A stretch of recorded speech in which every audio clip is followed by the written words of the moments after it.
So what is the secret to Penn State's success? In the world of collegiate wrestling, few programs have achieved the sustained success of Penn State. Under the guidance of head coach Cael Sanderson, the Nittany Lions have captured multiple NCAA championships and produced numerous All-Americans. But what is the secret behind their dominance? One theory gaining traction is the law of reversed effort. A concept suggesting that trying too hard can be counterproductive is being applied in unexpected places. In Navy SEAL training, there's a test called drown-proofing.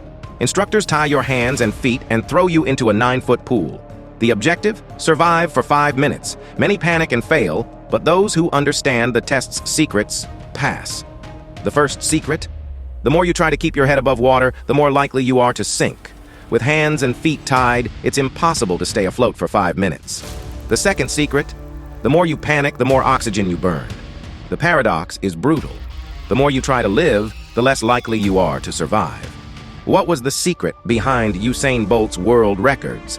A coach named Glenn Mills, who implemented a new technique after noticing how poor Bolt's sprinting mechanics were. Well, I'm trying to influence him not to run the turn so hard.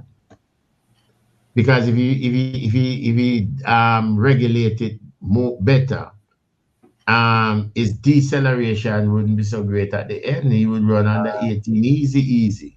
One reason Bolt struggled was because he tried too hard. He gave his all, thinking it'll lead to the best times. In reality, it backfired and his muscles tensed. How did he fix it? Glenn Mills tells him to relax. You need to relax and just use form and come in rather than use strength. You find it much easier. He implemented the law of reversed effort. We see this play out with Bolt's mechanics. When sprinters tense up, they lose range of motion, disrupt the fluid motion, lead to worse times.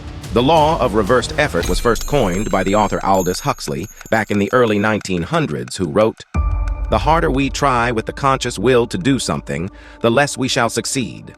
Bud Winter more recently applied this to track and field to discover this phenomenon in sprinters. Bud Winter, a sprinting coach who trained 27 Olympians, published a book in 1981 called Relax and Win. In it, he describes how sprinters should only use 90% effort when sprinting. Why? The additional 10% effort caused unnecessary muscles to fire, slowing the sprinter down. We see in this the power of the 90% rule when Usain Bolt ran in Beijing. In the 2008 Beijing Olympics, Usain Bolt ran the 100 meters in 9.69 seconds, a world record at the time. Then he beat his record when he ran a 9.58 at the 2009 World Athletic Championships in Berlin. In both races, his time from the 70-meter mark to 90 meters is nearly identical. Why is this so surprising? In Beijing, Bolt started a celebration at the 70-meter mark, yet he ran just as fast. These examples perfectly illustrate the law of reversed effort. Is the law of reversed effort being utilized in wrestling? Conventional wisdom emphasizes rigorous training schedules, high-intensity workouts, and constant competition.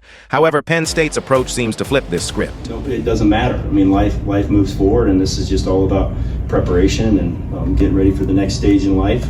And with that perspective, you can compete a little bit more freely. You don't have to look hard to realize that, sports aren't that important. It's just a game, but we want to. It's fun to win when you play games.